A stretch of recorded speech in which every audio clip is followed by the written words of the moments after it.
Hi, I'm Murray from resurrectedman.com and author of The Man Plan. Today I'm going to be talking about which foods to choose so that you can stay slim. So in yesterday's video, I spoke specifically about the mechanism by which we get fat, which is, I'll give you a refresh. That is, you eat foods which spike your blood glucose, and then your body over-responds by pumping in too much insulin, removing too much of the blood glucose. And so you go below this central zone you want to be in and you go to hypoglycemic. And when that happens, you have an energy slump, you get sugary cravings, and so you reach for the wrong foods again.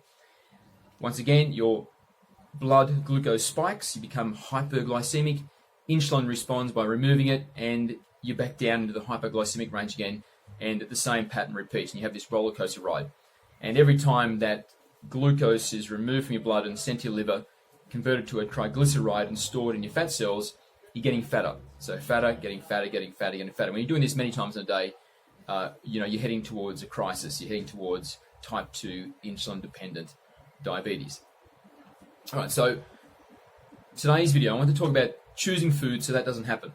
So the basic principle is you want to choose foods which won't spike your blood glucose level so dramatically that your body over-responds with insulin and you then get that sent to the glucose sent to the liver, convert to fat, and you get fatter. We want to stop that from happening. So what we want to do instead, so when we eat something, instead of it spiking our blood glucose, we want it to do instead is just a slow ramp, because it takes considerable time for the glucose to become bioavailable and in our blood.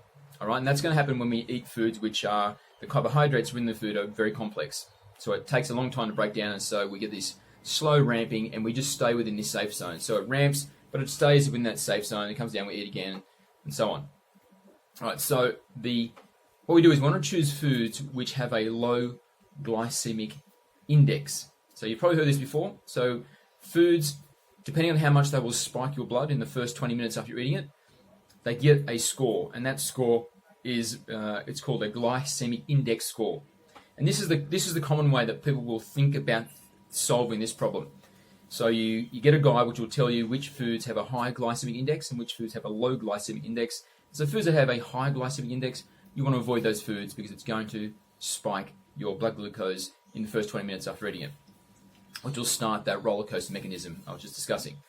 Right, so that's probably the way you may have heard about it before, but there is actually a better way to do it, and that is by choosing foods based on their glycemic load and not their glycemic index. So the glycemic index is based on, I think it is 100 grams. So 100 grams of a particular food, how much that is going to spike your blood glucose.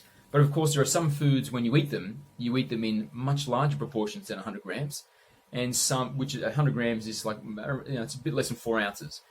And then you'll have some foods, when you eat them, you'll eat much less than 4 ounces.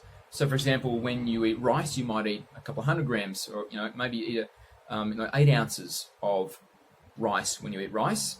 Okay, but then when it's something like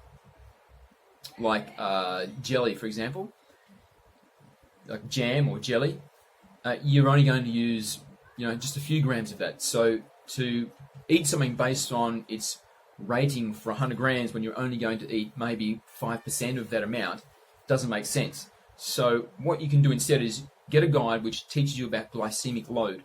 And glycemic load is a rating according to the typical serving size of that particular food. So if it was for rice, then they're going to give you a rating which is calibrated to the typical serving size you would have of rice. And if it's going to be jelly, then it's going to be the typical serving size of jelly. And if you have a guide like that, then all you need to do is just, when you go to make your food choices, just refer to your guide and see which foods can I eat right now which have a low glycemic load. And if you routinely choose your foods that way, then obviously you're going to be doing a whole lot better than you would be if you were just eating sweet foods because that's what you feel like eating. Now, of course, you don't want to be referring to charts for the rest of your life, but of course you're not. Once you do this for a while, you start to understand which foods, you remember which foods have a low glycemic load or have a high glycemic load, and you just continue to make those same choices now that you understand them. All right, so where can you get a guide for low glycemic load, high glycemic load foods, etc. Well, if you see the link below this video, there is a link going to a webinar which I've created. And in that webinar, I lay out a full 4-step plan for getting yourself into shape. And at the end of that webinar, I give away a few guides, and one of those guides is a book full of foods giving the glycemic index and the glycemic load for each food, so you can use that guide to choose the foods that you're going to eat.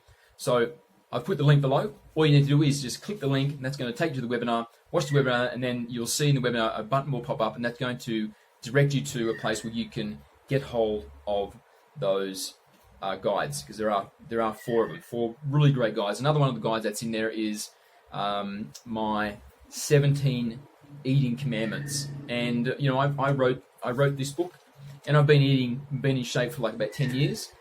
And over the course of that time, I've discovered, they sort of really distilled down, there's 17 principles which have really, really profoundly moved the needle for me as far as the results that I've got. And I've put that all into the 17 eating commandments, which is literally like a page and a half, because each of these commandments is like 1.5 sentences. It's very small, very, very distilled, possibly the most powerful guide that I've ever written.